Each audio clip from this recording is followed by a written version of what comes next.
brand is made in glory. It's based off Isaiah 43:7, where it says that every part of you, he formed every part of you for his glory. Push too far? Yep. That is our ministry, is to provide the message through our clothes and through different outlets.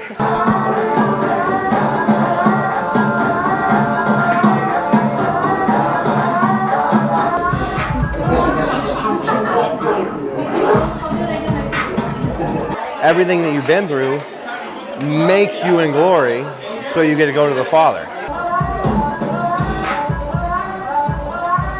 These fashion shows and the ministry itself and what she's going to be putting out through Instagram and stuff is a great way to show and tell our testimony.